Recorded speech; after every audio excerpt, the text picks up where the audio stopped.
Debt feels distant when you're spending, but it always comes home in January. For Ethan Miller, the holidays were over, and the hangover had begun. The tree still stood, glowing faintly, but the magic was gone. Wrapping paper covered the floor, receipts poked out from under the sofa, and Ethan's phone wouldn't stop buzzing. Your minimum payment is due. Overdraft limit exceeded. Each notification felt like a whisper of judgment. He poured a cup of coffee, but it didn't help. For the first time, the number on his bank app felt heavier. £5,874, and that didn't include January rent. He thought about ignoring it. Maybe if he worked overtime, things would balance out. But deep down, he knew. You can't outwork bad money habits. Back at work, Ethan tried to pretend nothing was wrong. He smiled, laughed at jokes, and answered customer calls like always. But inside, he was keeping a secret. The debt had followed him to the office. When lunch came, he scrolled through his feed. People posting holiday photos, New Year, New Me quotes, fitness goals. But no one posted about the credit card bills hiding behind those smiles. He closed the app, sighing. Maybe he wasn't the only one pretending. That evening, Maya found the unopened envelopes. "Ethan, what are these?" He froze. She held one out, a credit statement with the balance circled in red. £6,000? She whispered. He tried to explain the gifts, the discounts, the plans, but every word sounded smaller than the truth.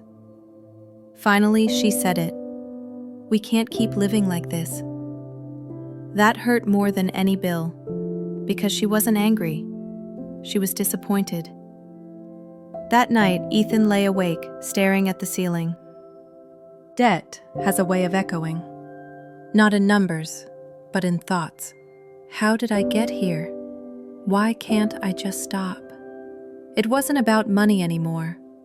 It was about control, or the lack of it.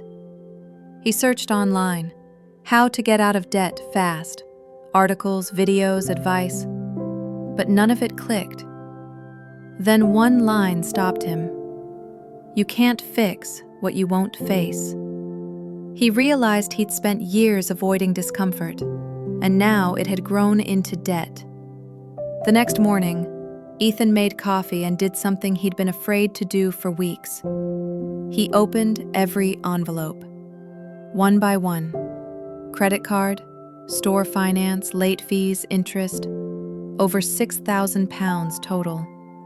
But this time, he didn't panic. He wrote it all down. When Maya joined him, he looked up and said quietly, "We'll fix it, together." She smiled, and for the first time since Christmas, the air in the flat felt lighter. Ethan started small. He listed his monthly essentials: rent, food, transport. Everything else became optional. He followed a rule he found online, the 50-30-20 method. 50% for needs, 30% for wants, 20% for debt and savings. He canceled unused subscriptions, sold 2 old gadgets, and made a new rule: no credit until the current balance hit 0. Maya watched him change, not overnight, but gradually. He started bringing lunch to work, tracking expenses, saying no to things that didn't matter. The debt was still there, but it no longer controlled him. At night, they'd sit together, adding up numbers instead of avoiding them. It wasn't romantic, but it was real. The average person underestimates small expenses, yet those are what build big debts. Awareness, accountability, and honesty are the true starting points of financial recovery. Ethan hadn't escaped his debt yet, but he'd escaped denial, and that's where every comeback begins.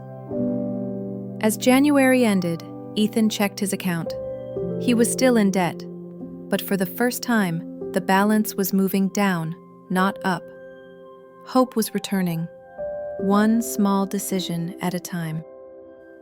Ethan's story reminds us, the real weight of debt isn't the money itself. It's the silence, the stress, and the shame that hides behind every "I'm fine." But the moment he chose to face it, everything began to change. Awareness replaced avoidance. Hope replaced fear. And that's where transformation always begins. In episode 3, Ethan discovers that breaking free from financial chaos isn't just about paying off debt. It's about rebuilding trust in yourself and in the life you're creating. If this story moved you, don't let it end here. Subscribe to Life Mastery Tales, where every story reveals another step toward freedom, clarity, and peace of mind.